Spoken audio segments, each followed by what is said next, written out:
Welcome back. اچھا، ایران میں جو جنگ ہو رہی ہے اس کے کئی منفی اثرات ظاہر ہو رہے ہیں پاکستان میں. پیٹرولیم کی قیمتوں میں وہ ایک بہت بڑا اضافہ ہم نے دیکھا. باقی ملکوں سے اگر آپ کمپیئر کریں تو کافی زیادہ ہے. حکومت کی جانب سے ہم نے آسٹیرٹی میجرز بھی دیکھے ہیں، ظاہر ہے یہ آپ سب کچھ جانتے ہیں. اور کئی لوگوں کو یہ بھی خدشہ ہے کہ اگر یہ جنگ طویل ہو جائے تو شاید پاکستان میں ایک پاور کرائسس بھی جنم دے. ممکن ہے شاید ہو جائے ایسے، مطلب کہ لوڈ شیڈنگ. تو ابھی کچھ دیر پہلے ہماری بات ہو رہی تھی عمار حبیب خان جو اینالسٹ ہیں، اور انہوں نے ابھی ہمیں جوائن کرنا تھا لیکن بدقسمتی سے ان کا جو جہاز ہے لاہور لینڈ کرنا تھا وہ ڈیلے ہو گئے. تو میں آپ کو تھوڑا سا بتا دیتا ہوں کہ ان کا کہنا ہے. باٹم لائن ہے کہ آپ نے بالکل گھبرانا نہیں ہے، کیونکہ اور ہم سب کے لیے اگین یہ بھی ایک نئی خبر ہی ہے کہ جہاں تک پاور جنریشن کی بات ہے تو پاکستان کافی حد تک اب خود کفیل ہو گیا ہے. وہ کیسے؟ کیونکہ ایک تو نیوکلیئر پاور میں کافی انویسٹمنٹ کی ہے آپ کا، بیس لوڈ میں اس کا بہت بڑا ایک حصہ ہو گیا ہے. پھر ہم آتے ہیں رینیویبلز پہ، اور ہاں لوکل کوئلے کے استعمال سے. اب مجھے یاد ہے کہ جب یہ لوکل کوئلے کا استعمال ہو رہا تھا تو لوگوں کے بڑے کنسرنز تھے انوائرمنٹل، اور وہ کنسرنز بجا ہیں، وہ اپنی جگہ ہیں. لیکن اس طرح کی جب ہم نے کرائسس دیکھتے ہیں تو یہ بات واضح ہوتی ہے کہ ایک تو you need to be energy independent. اگر آپ فوڈ سیکیور بھی ہو سکتے ہیں تو 100 بسم اللہ.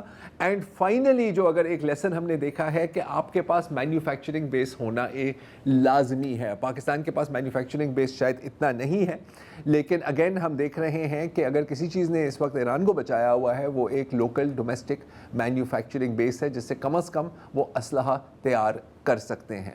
تو عمار سے ہماری پھر انشاءاللہ اگلے ہفتے اس پہ تفصیل میں بات کریں گے، لیکن ابھی کے لیے میں نے کہا کہ یہ اپڈیٹ دے دیں. جی شاہ زیب. ان کا جو انالیسس ہے جو میں نے دیکھا بھی ہے، اس میں وہ کہہ رہے تھے کہ سال 2020-21 میں کوئی 66% ہمارا جو ہے انرجی وہ انڈیجنس تھی، انڈیجنس ذرائع سے تھی، اور وہ میرا خیال ہے بجلی کی بات کر رہے ہیں. جی. لیکن سال 24-25 میں وہ بڑھ کر 85% ہو گیا. اور جیسے آپ نے کہا کہ اس میں سولر کا ایلیمنٹ ہے، تھرکول کی بات ہے، نیوکلیئر کی بات ہے. تو یہ بات ہو رہی ہے بجلی کی، ٹھیک ہے.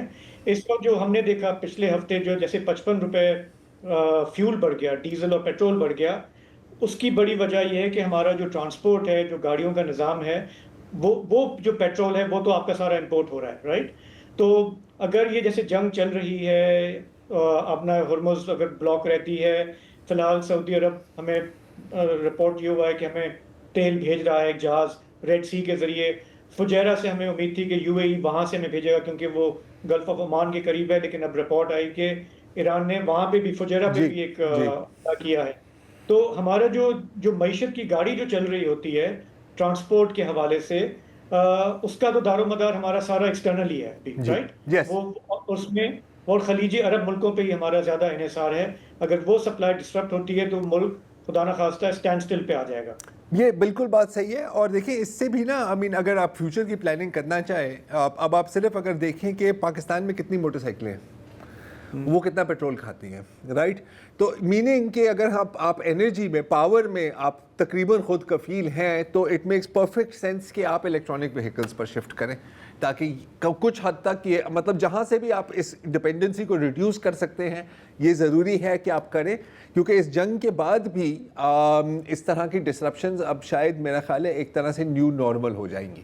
جی وہ سر. اچھا، وہ جنگ سے پہلے ایک بڑا ہلہ مچا ہوا تھا کہ جی جو صارفین ہیں سولر انرجی والے، ان کا چل رہا تھا پنجہ چھکا حکومت کے ساتھ. اب اس جنگ سے کیا یہ سبق لیا جا سکتا ہے کہ یار جب یہ معاملہ تھم جائے تو اس کے بعد ہم عوام سے اس طرح کے مسئلوں پہ نہ لڑیں، یا ایونچولی ملک کے مفاد میں ہی ہے؟ آئی تھنک سو کہ اگر کوئی عقل آئے گی. اچھا، یہ فائدہ بھی عوام نے خود ہی دیا ہے. ہاں، عوام نے خود ہی دیا ہے. نہیں، لیکن اب ان کو اس کی ویلیو کا احساس ہوگا یار. اگر اب نہیں ہوا تو پھر کبھی نہیں ہوگا. سیدھی بات ہے. Again we need to shift to renewables. بالکل انوائرمنٹ کے لیے اچھے ہیں، لیکن میں انوائرمنٹ کی یہاں پہ بات نہیں کر رہا. اس طرح کے کرائسس آپ کے بقا کا مسئلہ ہے سر، آپ کے بقا کا مسئلہ ہے.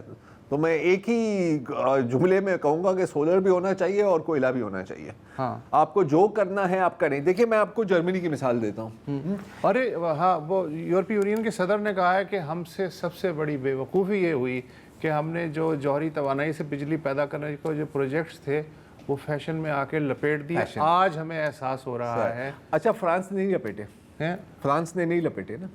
France relies on nuclear power. اچھا فرانس کا جو بہت بڑا ایک حصہ بیس لوڈ کا ایگزیکٹلی مجھے نہیں پتا, وہ جوہری توانائی پر ہی ہے. جرمنی نے سب سے بڑا بھنڈ کیا کہ نہیں ہمیں نہیں چاہیے, لیکن ان کے ساتھ برا ہو تو مجھے زیادہ دکھ نہیں ہوتا. لیکن میرے خیال ہے جنگ کے بعد اب یورپ بھی دوبارہ جوہری توانائی سے بجلی پیدا کرنے کی طرف پھر سے لوٹے گا. سر دو گیم ہے, جوہری توانائی اور جوہری ہتھیار.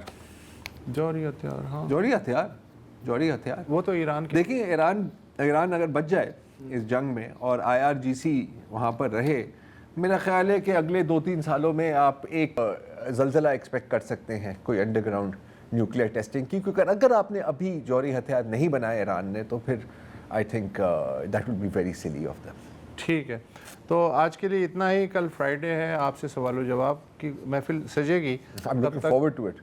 تب تک ہمیں اجازت دیجیے. خدا حافظ.